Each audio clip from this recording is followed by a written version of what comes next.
You are listening to Productivity Straight Talk with your host, Amber De La Garza. Amber is a sought-after productivity coach, trainer, speaker, and writer who gives entrepreneurs the straight talk on personal productivity. No BS, fluff, or overused jargon. Just actionable strategies to get results and succeed in business. And here is your host, Amber De La Garza, the Productivity Specialist. Welcome, and thank you for listening to Productivity Straight Talk. Today is episode 215, time for a tech stack detox. If you're a business owner who wants to improve your time management and elevate your productivity so you can maximize profits, reduce stress, and make time for what matters most, then you're in the right place, and I'm so glad you've joined me. In today's episode, I'm going to talk to you about doing an audit and purge of all the technology, apps, and programs that you use. I'll also be giving you a sneak peek into the apps and tech that I use that I think are must-haves in my own business. And I'm going to challenge you to purge and simplify the technology and apps and programs you use going into the new year. Because if I know one thing, it's just like a junk drawer or a closet that's been neglected, our tech and our business can become so bloated. There can be so many different programs that you've added to your business over the years and never really looked at it to say, do I still need that program? Can I condense and use one program for multiple features in my business? And the reasons that you are going to want to do this, I'm going to share in this episode as well. Now, before we dive in, I want to make sure that you are joining me for my virtual vision board happy hour going down on November 5th, 2021. To join us, you can head on over to amberdelagarza.com/vision. And when you join us, we are going to be virtually hanging out, cheersing, celebrating, and creating either our paper, tangible vision boards going into 2022, or even a digital vision board for yourself. If you have not already listened to episode 214, I'd love for you to head on over there where I dive deep into what a vision board is, the benefits of a vision board, and how does it actually support our success in our businesses. If you have not already taken the time to sign up and get it on your calendar, please go do that now. Again, amberdelagarza.com/vision. And now let's get to the straight talk. Well, let's first start off with, how did we get here? Why would you need to do a tech stack detox?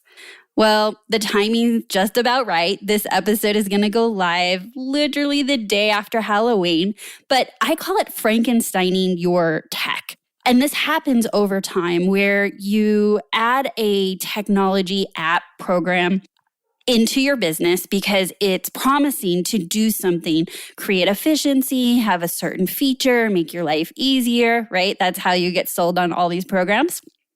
And you know what those features are. And then a few months, 6 months, a year, another app or program gets your attention and it says it can do something even better, but not everything. And so now you're ending up with multiple programs to piece together to get the result that you want. And oftentimes what I have found is that it's not needed necessarily, because what happens is that shiny object, that really new program or app got your attention on what it can do, but you didn't educate yourself and keep yourself updated on what the programs that you already have. Perhaps they did update. Maybe they added additional features that can serve your business. Or when you did add another program or app to say, oh, it can do that, but it can't do everything, did you take the time to say, what if I condense these two programs or these two apps into one that really can serve my business the best way possible? We also get a little bored, right? So we think, okay, we're going to jump on board with this new, task management system, and we try it for a little bit, and then we don't invest the time to really learn it and get adoption into it, meaning getting it into your routine and your systems. And then now you're paying for a task management system. A few months goes down the road, you're sitting and having coffee with a peer, another business owner, and they say, oh my gosh, you have got to try this other task management system. So off you go, you Google it, you sign up for it, you pay for it, and suddenly, without doing an audit, you may be having a lot of time invested in multiple programs and apps, but also a lot of money. When was the last time you did an audit on your finances in your business to see what are you paying out on a regular basis? And as a reminder, not all subscription services are monthly. So what subscription services are annual and monthly going through your business? Once you are able to do a detox, you could be cutting expenses as well. Another great benefit to doing this audit and detox at the end of the year is that you can do one of two things. Like I just said, cut expenses because you're no longer using that app or program, or look at the programs that you are using and that you do absolutely love, and perhaps you can pay in full for the next year, get the write-off this year, plus usually a pretty good discount. So when you're just on autopilot and it's recurring on your, business credit card every month, you don't think about it. But if there's that program out there that you know you're going to use, why not pay for the year and get generally a few months free? So there's a lot of great reasons that you are going to want to do this tech detox.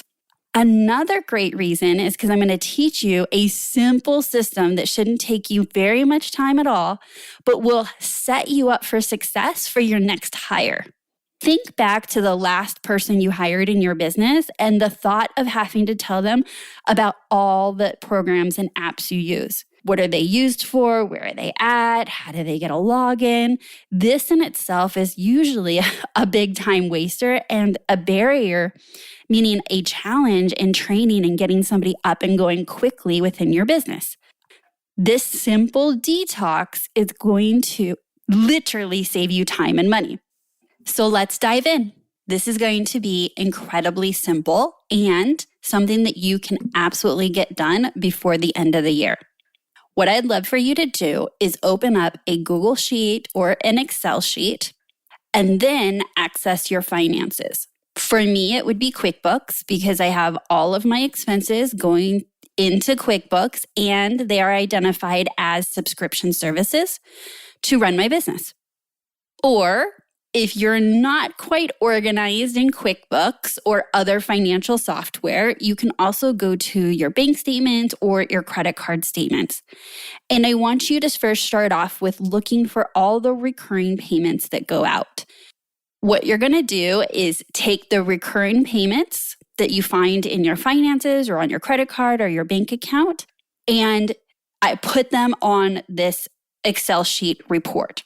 And you're going to see things like what you're paying for your task management, your CRM system, your social media scheduler, your email management. The list can go on and on for small business owners, but I want you to start with a list of everything you can think of that you're using in your business. And a first great place to start are the things you're paying for. And then once you've done that, then I want you just to continually look at your list and add to it and think about, what am I using on a regular basis? What am I logging into? And think about all the areas of your business. Once you have that, the next column, what I would love for you to do is identify what you're using it for. So for example, if it said ClickUp, you'd put task management. If it said Google Workspace, you would say email and document storage. The reason I want you to do that is because if you have Google Drive and you have Dropbox, those are very similar products that you may be using and paying for when you can condense to one. You might find that you have multiple task management systems, multiple schedulers, multiple, really anything, or even things that you're paying for that you're not using at all or need in your business any longer, but you'd never thought, oh, I'm not using that. How do I cancel the payment? And if you're not regularly auditing and reviewing your profit and loss, these are little leaks in our businesses that we do not need to carry into 2022. I recently had my assistant, Lacey, create this same Excel sheet that I'm asking you to create. And when we were done, we ended up with 30 apps and programs to run my business. And on that list, we use every single one of them on a very regular basis. So can you imagine you creating this list if you have not in a long time? How many apps and programs there are and how many you may not be using and are paying for? Once you have this list, what I love to do is also link to the actual website. For example, I have on here Zoom, right? I use it for all of my virtual meetings and calls. I link directly to Zoom. Another one is QuickBooks. I said that I use QuickBooks in my business, and I link directly to QuickBooks. And the reason is because this document, this is a Google document, is linked into our training documents when we bring somebody on board to the team. And it will say, click here to see all the technology that we use in the company. And when they access it, if they don't know what Zoom is or they don't know what Voxer is, they can just click it and learn about it because almost all of these programs and apps have resources to learn about them. So we're really setting it up to help us in the future, but initially, it's a great place to have an audit. Would I update this list every time I added a program to our use, right? Like if I decided tomorrow there was another app or program that I needed to sign the business up for, would I update this document? The answer is no. Really, I wouldn't. I'm not going to think about that just because you move pretty fast day to day.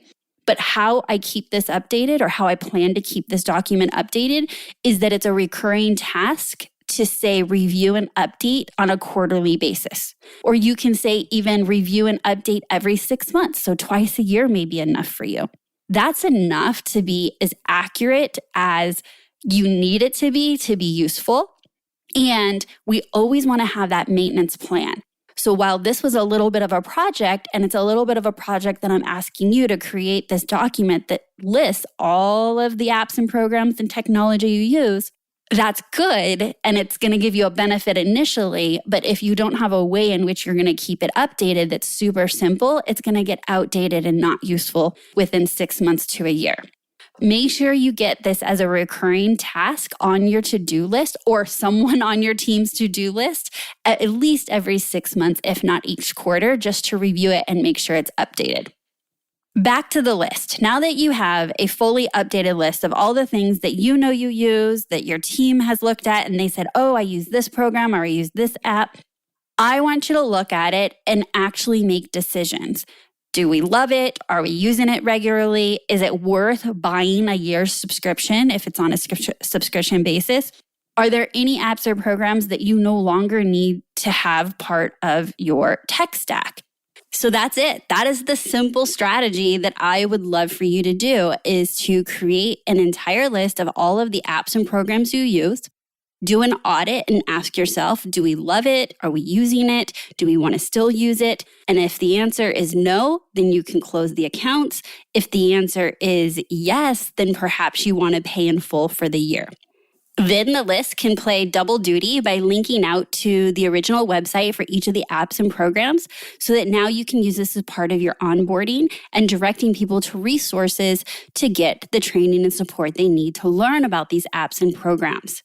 And lastly, I asked you to have a maintenance plan. So will this be updated quarterly, semi-annually, or annually, and by who? Are essential questions to answer for your maintenance plan.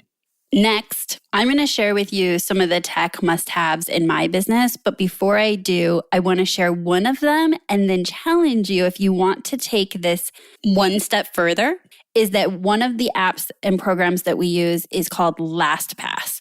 LastPass is a password management program. It saves us so much time, so much frustration, so many headaches. If you do not have a password management program, I highly recommend you look into the options out there. We just happen to use LastPass, and I really do like it. What's the challenge if you want to take this one level up?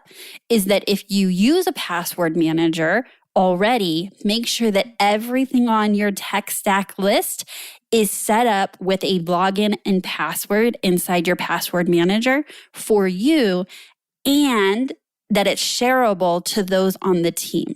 So for me, my team all has their own login to LastPass, and I have certain folders that certain passwords get shared. And almost all of these programs in the business would be shared with the team because they're the ones that are usually using it. And so if you wanted to take this one step further into organization, it's that you know what all technology apps and programs you're using, and that you know what the login and passwords are, and that they're organized in a password manager. I have an entire episode about LastPass, and if you have not already listened to it, you can go back and listen to episode 161, and it's LastPass review for small business owners. I have found this to be one of the areas in which so much time and frustration comes from is missing passwords, hitting, I forgot my password, email me my password, trying multiple passwords, and the security issues of you actually sharing your passwords with your team members. So in LastPass, for example, I can share login and passwords, but they never actually see the password that is being used.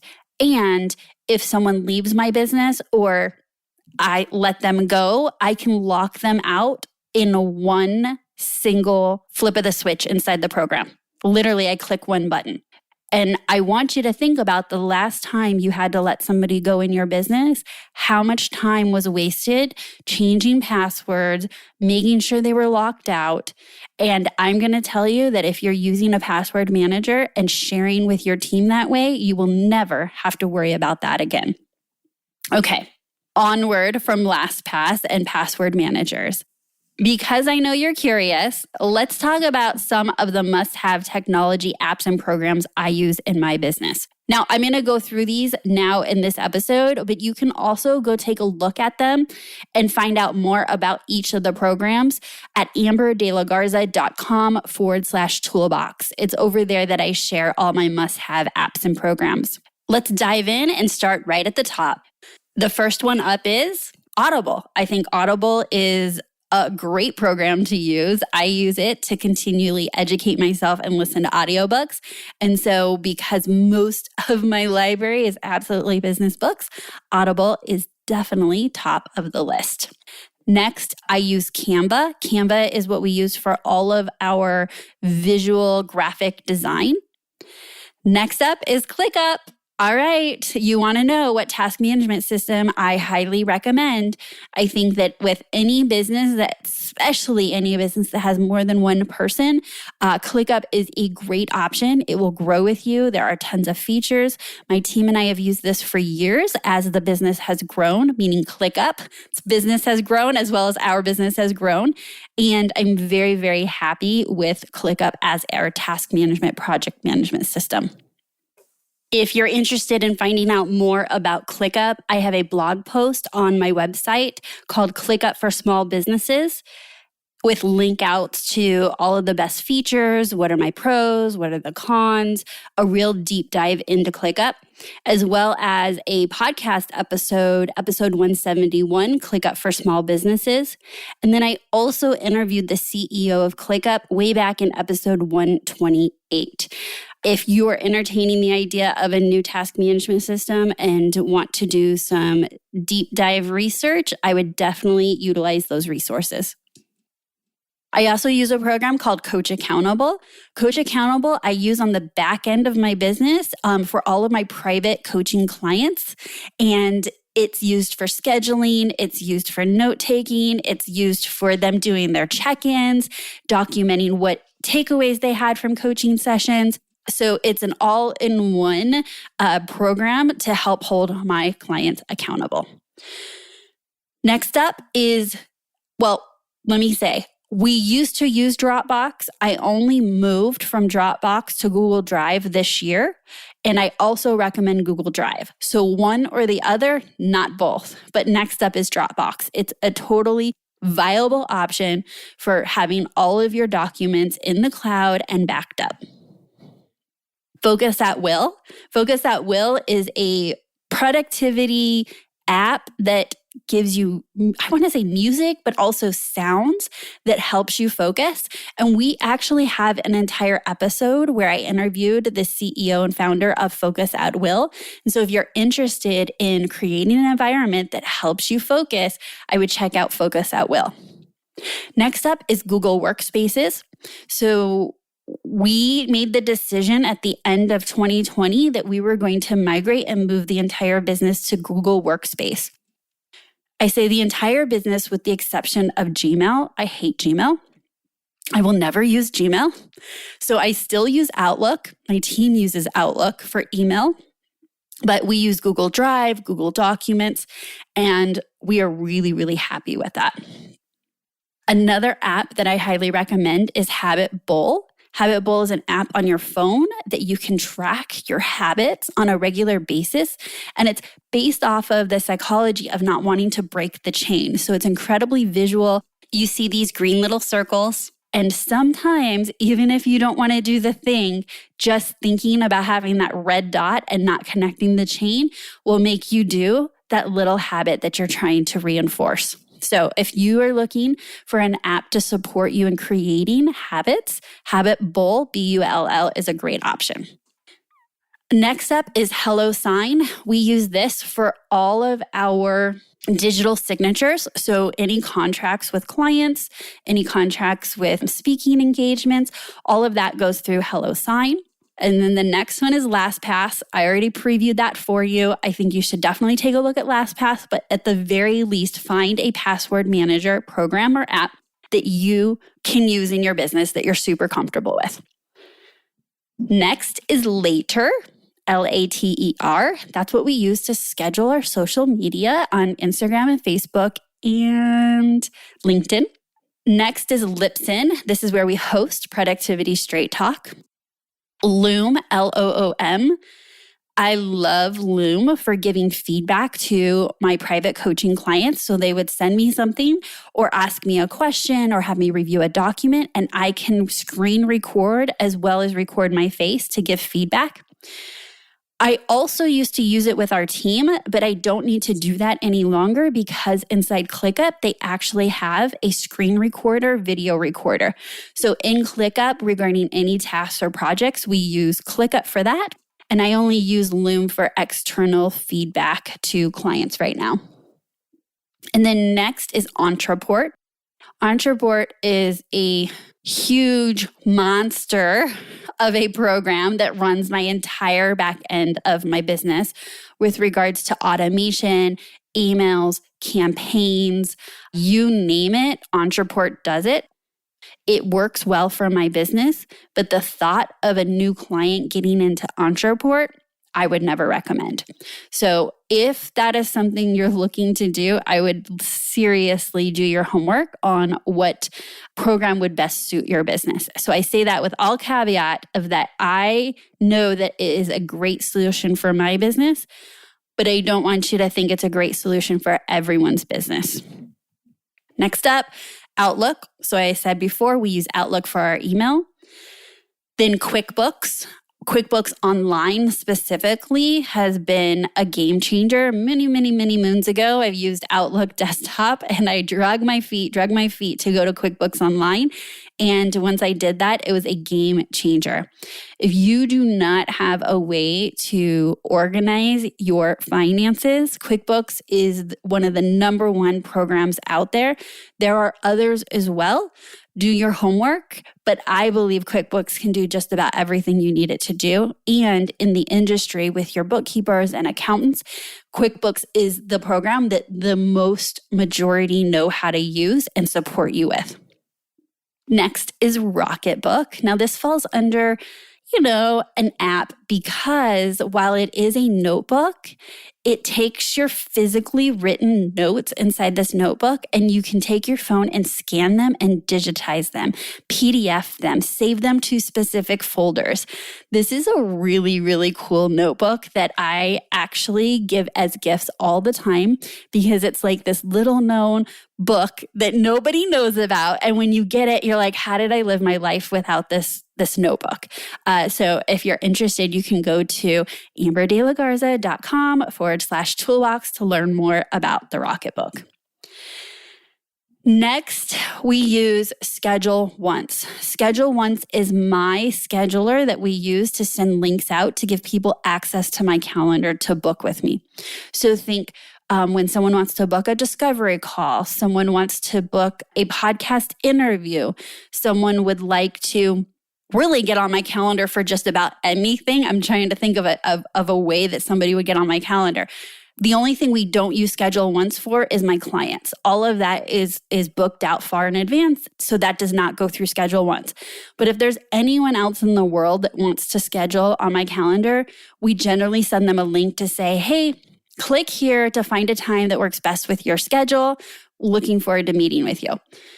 That way, there's less back and forth of when am I available? When are you available? It creates so much efficiency, and you have more control over when you are available and not available based on certain types of meetings. So for example, we have a specific link for podcast interviews. You would never see me available on a Tuesday, Wednesday, or Thursday. So I really only record Mondays or Fridays.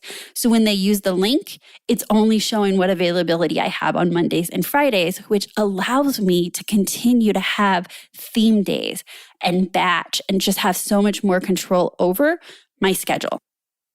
Then Trello, we no longer use Trello, but Trello is absolutely a great option for very, very small teams that want to do task and project management.